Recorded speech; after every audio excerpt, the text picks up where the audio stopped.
Shalom, selamat pagi. Perkenalkan nama saya Rido Francisco Mela dengan nomor NIM 211FI03052 dari kelas B Anestesiologi.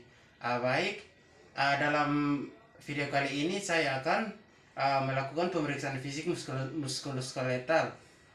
Dalam pemeriksaan fisik muskuloskeletal ada beberapa hal yang harus dilakukan.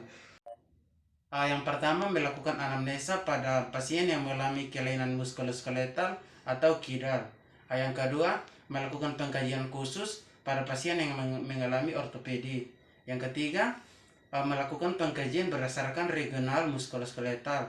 Dan yang terakhir, melakukan pengkajian berdasarkan letak gerak atau room baik pasif atau aktif. Sebelum kita memegang pasien, langkah baiknya kita mencuci tangan terlebih dahulu.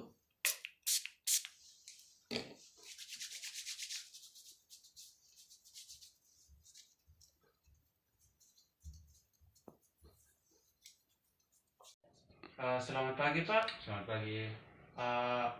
Bagaimana kabar Bapak hari ini? Cukup lumayan baik. Baik, Pak, perkenalkan nama saya perawat Rido Francisco Mela. Di pagi hari ini saya bertugas di ruangan ini dari jam 8 pagi sampai jam 12 siang.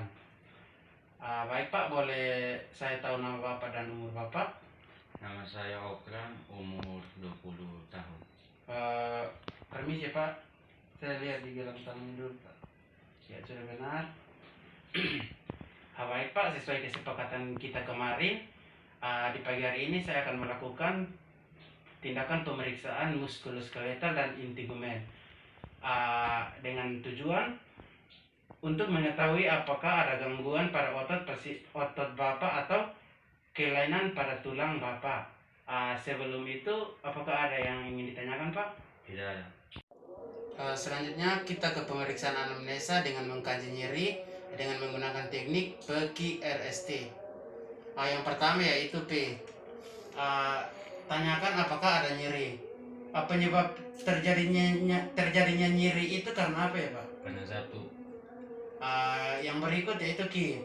Apakah nyerinya itu seperti apa ya, Pak? Tertusuk-tusuk atau gimana, Pak? Tertusuk-tusuk. Baik, Pak. Yang berikut nyerinya itu terasa di bagian apa ya, Pak? Di bagian pundak sama leher. Baik, Pak. Yang berikut S. S ini skala nyeri 0 sampai 10. Nyeri 1 sampai 3 nyeri ringan, 4 sampai 6 nyeri sedang, dan yang 7 sampai 10 nyeri berat. Dari 1 sampai 10 ini apakah nyerinya di nomor berapa, Pak? Nomor 3. Baik, Pak, berarti nyeri ringan ya, Pak? Ya. Dan yang terakhir yaitu T. Nyerinya itu pada saat apa ya, Pak? Pada saat tertidur berbaring atau duduk pada malam hari. Baik, Pak. Selanjutnya kita ke pemeriksaan tonus otot atau kekuatan otot. Tonus otot atau kekuatan otot ini dapat dilakukan pada saat pasien duduk atau berbaring. Nilai tonus otot ini adalah 5, 4, 3, 2, 1, dan 0. Untuk nilai 5 kita meminta pasien untuk mengangkat kedua tangannya terlebih dahulu, Pak. Coba, Pak, mengangkat tangannya.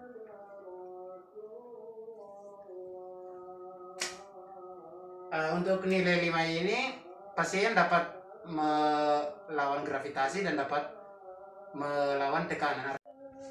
Untuk nilai yang keempat kita minta pasien mengangkat tangannya ke arah depan. Coba, Pak.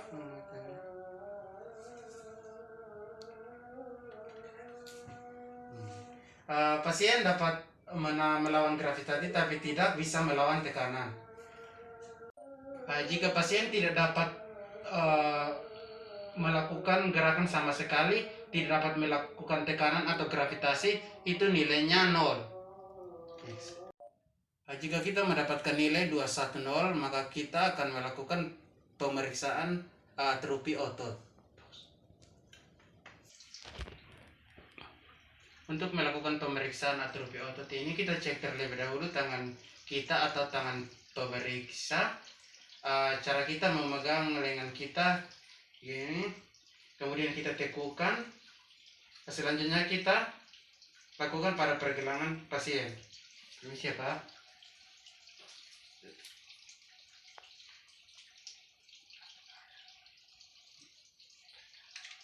Apakah ada pergerakan otot Pak? Selanjutnya kita melakukan pemeriksaan dengan teknik palpasi pada leher dan bahu pasien dengan cara 2 jari di bahu dan 2 jari di leher dekat vena cava dan 2 jari lagi di tulang spinal.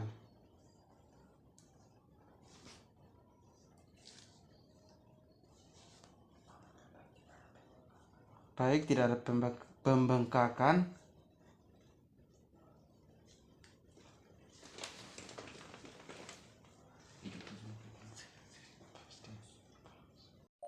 Kemudian kita rawat juga di bahu, apakah ada benjolan atau tidak. Dan hasilnya tidak ada benjolan. Selanjutnya kita akan seperti ini Pak. Apakah ada benjolan atau tidak, dan hasilnya tidak ada. Selanjutnya kita ke pemeriksaan bagian punggung. Pak, coba tegakkan belakang punggungnya Pak.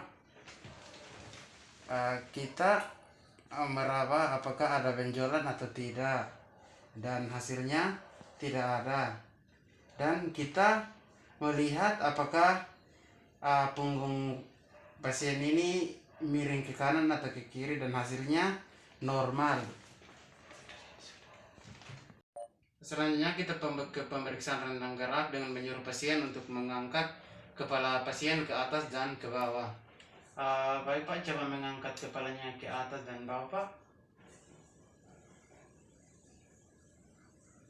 Kemudian ke kanan dan ke kiri Pak.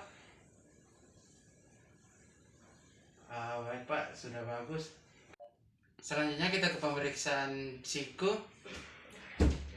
dan lengan menggunakan inspeksi dan meraba apakah ada benjolan atau tidak, dan hasilnya tidak ada. Pause. Selanjutnya kita ke teknik palpasi dengan jari ibu jari di bagian atas, dan kemudian di jari tengah di siku pasien, dan kemudian menyuruh untuk pasien tekukan. Ya. Pause. Kemudian kita kembali ke pergelangan tangan, apakah ada benjolan atau tidak, dan hasilnya tidak.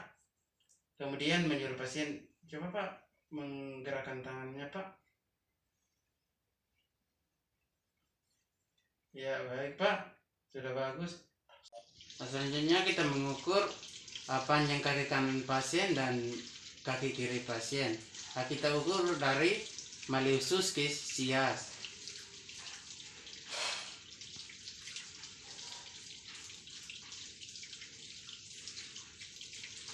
Kemudian kaki kiri, baik, panjang kaki kanan dan kaki kiri sama 33. Selanjutnya kita masuk ke pemeriksaan uji panel dengan cara, coba Bapak membuat tangannya seperti ini Pak.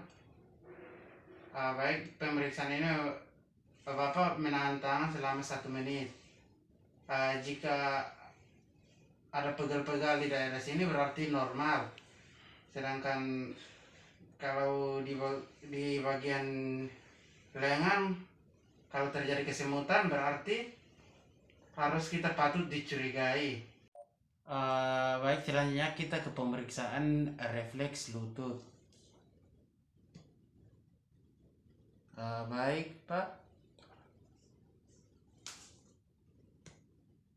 Ya baik. Baik, selanjutnya kita memeriksa lutut untuk mengetahui apakah ada tanda balon atau tidak, dan ada cairan dan ada penumpukan cairan atau tidak. Baik, tidak ada, berarti normal. Baik Pak, tindakan pemeriksaan ini telah selesai. Bagaimana rasa Bapak saat melakukan tindakan ini Pak? Lebih baik. Baik Pak, baik, terima kasih atas kerjasamanya ya Pak. Ya. Sebelumnya saya izin keluar kembali ke ruangan saya. Jika Bapak membutuhkan saya, silakan pencet tombol bagian kanan. Terima kasih Pak.